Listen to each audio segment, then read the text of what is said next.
Mata Rama terbuka lebar saat sinar matahari pagi menyinari ruangan apartemen yang sama sekali asing baginya. Jantungnya berdegup kencang ketika merasakan lengan hangat melingkari pinggangnya dan yang lebih mengejutkan lagi adalah cincin emas mengkilap yang melingkar erat di jari manis kirinya, sesuatu yang tak pernah ada dalam ingatan terakhirnya. Apa ini? Gumamnya pelan sambil mencoba duduk, tubuhnya terasa berat seperti baru pulih dari mimpi buruk panjang. Di sampingnya seorang pria tampan dengan rambut acak-acakan tersenyum lembut dan berkata, "Selamat pagi suamiku. Kamu tidur nyenyak sekali semalam setelah minum obat." "Suamiku." Kata itu seperti petir menyambar dada Rama. Pria itu adalah Dika, teman sekamarnya semasa kuliah di Universitas Indonesia 5 tahun lalu. Mereka hanya sahabat dekat yang suka ngobrol sampai pagi tentang mimpi masa depan, tak lebih dari itu. Bagaimana bisa sekarang Dika memanggilnya suami? Rama menarik tangannya perlahan dan melihat sekeliling ruangan. Apartemen mewah di kawasan Sudirman, Jakarta dengan urnitur modern, jendela kaca besar menghadap gedung-gedung tinggi dan di sudut ruangan ada box bayi kecil dari kayu jati. Tiba-tiba terdengar tangis bayi yang menggema lembut, "Papa, papa bangun!" Seorang balita berusia sekitar 4 tahun dengan rambut ikal hitam legam berlari kecil dari kamar sebelah dan langsung memeluk kaki Rama. "Papa Rama, Arya lapar." Rama membeku. "Papa Rama." Tangannya gemetar saat mengangkat anak itu secara insting. Tubuh kecil yang hangat dan wangi sabun bayi membuat dunianya berputar. Dika bangkit duduk di belakangnya memeluk bahu Rama dengan lembut, "Tenang sayang. Kamu kecelakaan mobil 8 bulan lalu. Memori kamu hilang sebagian besar. Dokter bilang ingatan terakhir kamu adalah hari wisuda kita. Sejak itu kita sudah menikah 2 tahun lalu dan Arya adalah anak kita." Rama merasa dunia runtuh. Dia ingat jelas hari wisuda di kampus UI Depok. Saat itu dia dan Dika berpelukan di depan gedung perpustakaan sambil tertawa karena lulus bersama. Tak ada cincin, tak ada pernikahan, tak ada anak. Tapi sekarang di depannya ada foto pernikahan di dinding kaca, mereka berdua memakai kemeja putih sederhana di pantai Bali dengan senyum bahagia. Dika menjelaskan pelan bahwa setelah wisuda mereka tetap tinggal bersama di Jakarta sebagai romate, tapi perasaan lambat laun tumbuh. Rama yang dulu selalu bilang "Ya aku normal kok" mulai sadar bahwa hatinya selalu mencari Dika. Lalu kecelakaan itu terjadi saat Rama pulang malam dari meeting kerja, mobilnya menabrak truk di tol Jagorawi. Saat sadar di rumah sakit, Dika sudah ada di sampingnya, tak pernah pergi. Mereka memutuskan menikah secara sederhana di hadapan teman dekat karena di Indonesia pernikahan sesama jenis belum diakui hukum, tapi bagi mereka itu sah di hati. Arya lahir melalui ibu pengganti yang mereka temui melalui klinik di Singapura, teman Dika yang bekerja di LSM Hak Anak. Rama melepaskan pelukan Arya dengan hati-hati dan berjalan ke jendela. Jakarta pagi ini terlihat sama seperti biasa, tapi baginya semua berubah. Aku Gai," bisiknya dalam hati. Kata itu terasa asing, pahit dan menakutkan. Di kampungnya di Jawa Tengah, keluarga besarnya yang taat beribadah pasti akan mengusirnya kalau tahu. Ibunya yang suka bercerita tentang laki-laki sejati pasti pingsan. Dika mendekat memegang tangannya, "Kamu tidak harus ingat semuanya hari ini. Kita punya waktu. Yang penting kamu selamat dan kita masih bersama." Rama mengangguk, tapi dalam hatinya badai mulai berputar. Bagaimana caranya menerima kenyataan ini? Bagaimana menjelaskan pada dunia bahwa dia kini punya suami dan anak? Pagi itu berlalu dengan Rama berjalan mondar-mandir di apartemen sambil memegang oto-oto lama. Ada oto mereka berdua di Monas saat ulang tahun Arya yang pertama. Ada video pendek di ponsel Dika saat Rama menggendong Arya pertama kali di rumah sakit. Semua terasa nyata tapi asing.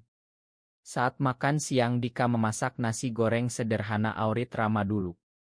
Arya duduk di kursi tinggi sambil bercerita tentang sekolah PAUD kemarin, "Papa, Dika jemput aku naik motor."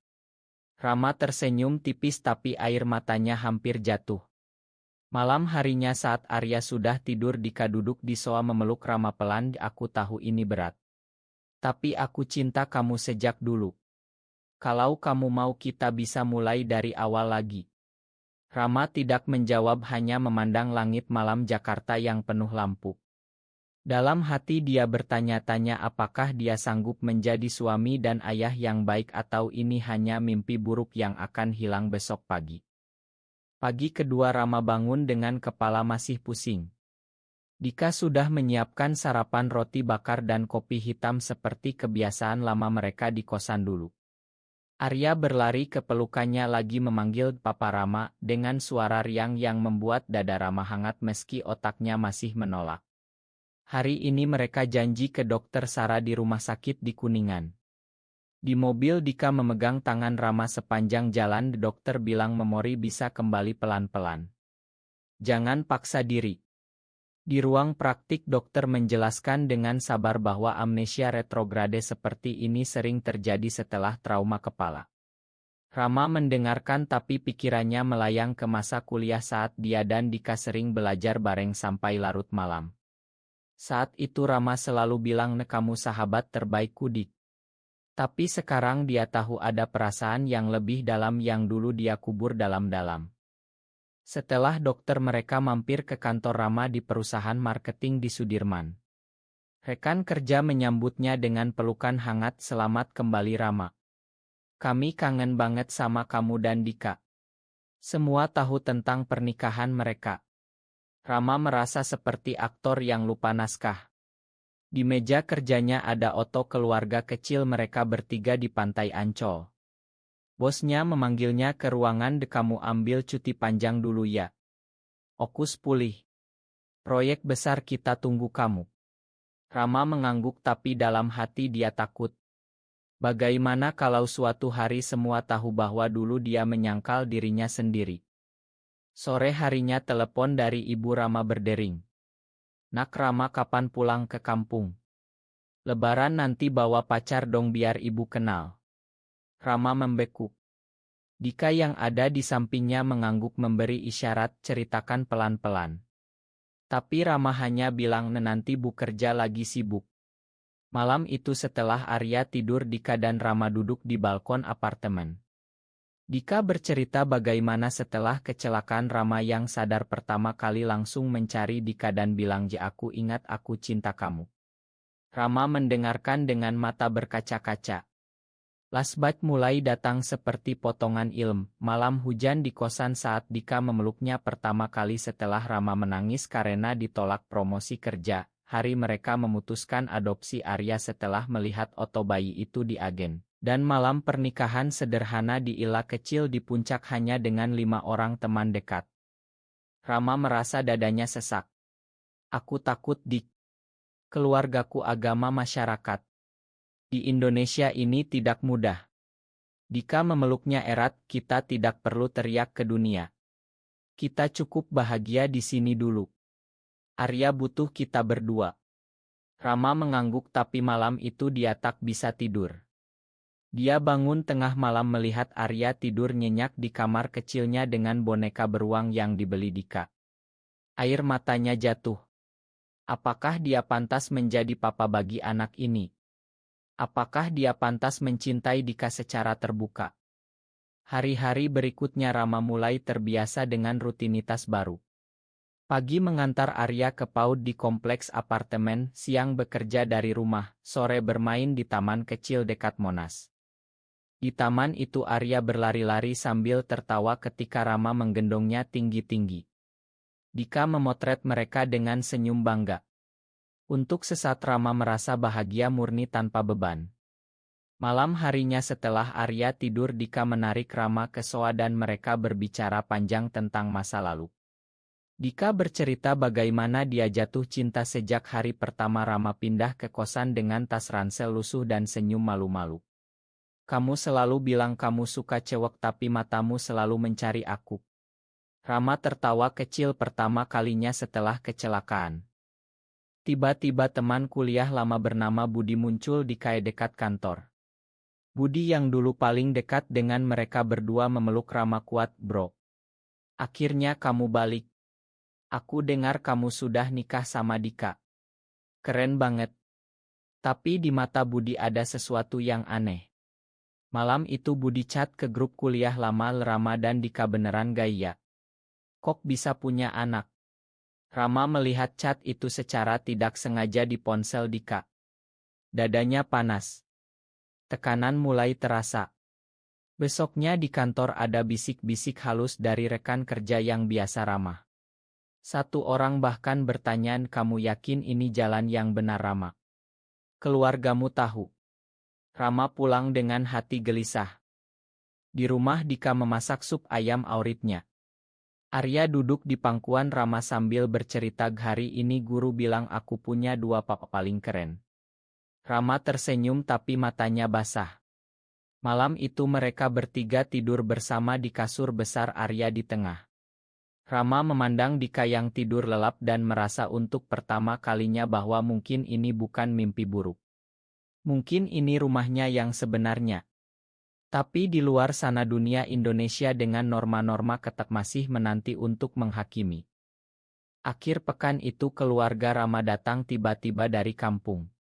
Ibu dan ayahnya naik kereta ekonomi ke Jakarta ingin menjenguk anak lelaki satu-satunya yang sudah lama tak pulang. Saat mereka masuk apartemen mata ibu langsung tertuju ke foto pernikahan di dinding dan box bayi di sudut ruangan. Ini siapa Rama? Tanya ibunya dengan suara gemetar. Dika keluar dari dapur dengan senyum ramah tapi Rama sudah tahu badai akan datang. Ayahnya yang pendiam langsung duduk di sofa, jelaskan nak. Rama menceritakan semuanya dengan suara bergetar mulai dari kecelakaan sampai pernikahan dan Arya. Ibunya menangis tersedut, kamu gila Rama. Ini dosa besar. Bagaimana dengan keluarga? Tetangga? Masjid? Ayahnya diam saja tapi wajahnya memerah marah. Malam itu rumah menjadi medan perang. Ibu Rama memaksa Rama pulang ke kampung, kita cari dukun atau ustad yang bisa sembuhkan kamu. Dika berdiri di depan Rama melindungi, ibu ini pilihan kami. Kami bahagia. Arya yang terbangun dari tidur menangis ketakutan melihat orang asing berteriak. Rama memeluk anaknya erat sambil menangis diam-diam. Pagi harinya orang tuanya pulang dengan hati hancur meninggalkan amplop berisi uang dan pesan, pikirkan lagi nak sebelum terlambat. Rama ambruk di lantai setelah pintu tertutup. Dika memeluknya, laman kita akan lewati ini bersama. Tapi Rama merasa hatinya terbelah dua antara cinta keluarga darah dan cinta yang dia temukan bersama Dika dan Arya. Tekanan semakin berat ketika berita tentang pasangan gay dengan anak di Jakarta bocor di media sosial lokal. Rupanya Budi yang dulu mengunggah foto lama tanpa izin. Kantor Rama mulai mendapat telepon dari klien konserati yang membatalkan kontrak. Dika yang bekerja di LSM pendidikan juga mendapat ancaman, jangan ajari anak-anak kita cara hidup sesat. Suatu malam saat mereka bertiga makan malam pintu apartemen diketuk keras. Tetangga kompleks mengeluh anak kecil itu harus punya ibu bukan dua bapak. Rama hampir meledak tapi Dika menahannya. Malam itu Rama duduk sendirian di balkon memandang lampu kota. Dia memikirkan segala pengorbanan Dika yang meninggalkan keluarganya sendiri di Surabaya demi tinggal bersama. Dia memikirkan Arya yang mulai bertanya kenapa Papa Rama sedih. Puncaknya adalah saat Ibu Rama menelepon lagi, kalau kamu tidak pulang dan tinggalkan mereka Ibu tidak akan mengakui kamu lagi sebagai anak. Rama menangis di telepon. Dika mendengar semuanya dari belakang dan memeluknya tanpa kata. Kalau kamu mau pergi aku mengerti Rama. Aku dan Arya akan baik-baik saja. Kata-kata itu seperti pisau. Rama bangun tengah malam memandang Dika dan Arya yang tidur damai. Dia tahu kalau dia pergi dia akan kehilangan segalanya yang membuatnya hidup. Tapi kalau dia tetap dia akan kehilangan keluarga asalnya. Malam itu Rama membuat keputusan. Dia tidak akan lari lagi. Pagi harinya Rama bangun lebih awal. Dia memasak sarapan untuk Dika dan Arya seperti biasa tapi kali ini dengan hati yang lebih tenang.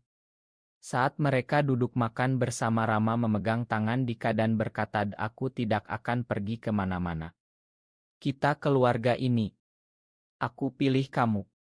Aku pilih kita." Dika menangis bahagia dan Arya ikut tertawa meski tak mengerti. Minggu-minggu berikutnya Rama mulai terapi dengan psikolog khusus yang direkomendasikan teman. Dia mulai terbuka pelan-pelan dengan beberapa rekan kerja dekat. Dika mendukungnya setiap langkah. Mereka bahkan pergi ke kampung Dika di Surabaya yang lebih terbuka dan mendapat dukungan dari kakak Dika. Suatu hari mereka bertiga pergi ke pantai Ancol lagi. Arya berlari di pasir sambil tertawa. Rama memeluk Dika dari belakang memandang laut lepas. "Terima kasih sudah menungguku," bisiknya.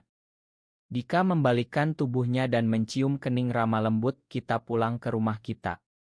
Di apartemen malam itu Rama akhirnya bisa tidur nyenyak tanpa mimpi buruk. Memori lengkapnya mulai kembali satu persatu, tapi yang paling penting adalah dia sudah menerima siapa dirinya. Kini Rama bangun setiap pagi dengan senyum. Dia adalah suami Dika dan ayah Arya. Dia adalah pria yang berani mencintai. Meski dunia di luar masih penuh tantangan, dia tahu cinta mereka cukup kuat untuk menghadapi semuanya. Apakah seorang pria boleh memilih kebahagiaan dengan sesama jenis meski melawan norma keluarga dan masyarakat Indonesia? Benar atau salah?